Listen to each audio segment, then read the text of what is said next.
morning, St. Francis, and good morning, people of God. It is Wednesday, the 31st day of July, 2024, Wednesday of the 17th week of the year, the 17th week in Ordinary Time, and today we honor the memory of St. Ignatius of Loyola, the founder of the Society of Jesus, the Jesuits. So to all of those who embraced the spiritual exercises of Ignatius, who embraced Ignatian spirituality, all the colleges and universities, all the parishes that have been staffed and run by the United States, in the United States and around the world, a blessed and happy feast day in honor of your founder. Still a very windy day here at the beach, and I think that you can still hear me. The wind it's died down a little bit, but I think that it can still be heard over the wind. Gonna keep moving forward with this. So there are special readings for Ignatius if we are in a community of the Jesuits or a Jesuit parish. But the readings for today, again, we continue with Jeremiah. And here becomes Jeremiah's great lament, because being a prophet is not always a popular position to have, and not a popular position to be in. And so Jeremiah becomes an outcast, he becomes despised, and they want to get rid of him because they can't stand his prognostications about doom and destruction for Jerusalem if it does not listen and comply with God's commands and God's love and God's care for it. And still Jerusalem thinks that it will be protected by Babylon and it will not have anything to worry about. And so it goes down this road of disaster, and no one wants to hear otherwise. And so they decide to try to plot against Jeremiah and everything else like that. And basically this great lament, this happens to many, many people. They find themselves lost and alone. They're not part of groups of troublemakers. They sit by themselves. Nobody wants to be around them.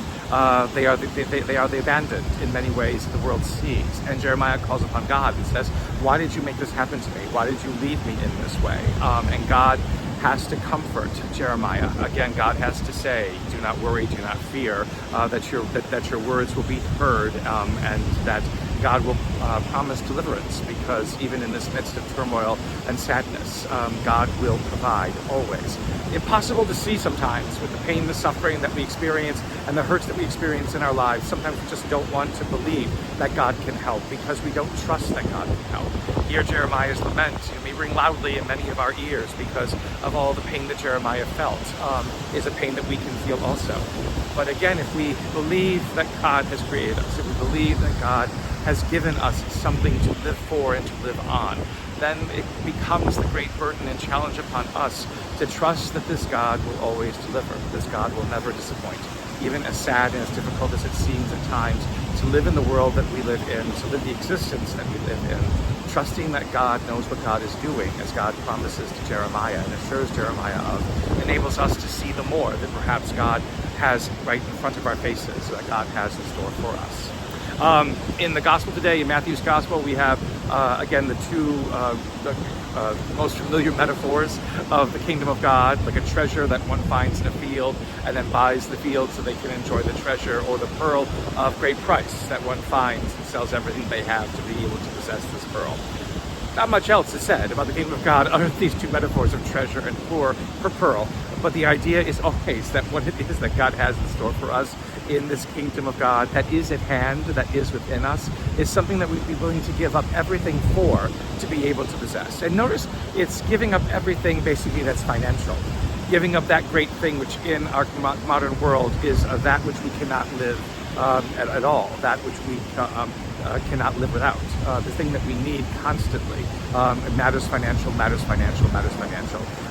Is it that important? Yes, in some ways, but is it the all thing? That is what we have to ask ourselves that question for. Because when we see the more that God offers us, are we ready to basically let some of that go, if not all of that go, to be able to receive the more that God has in store for us?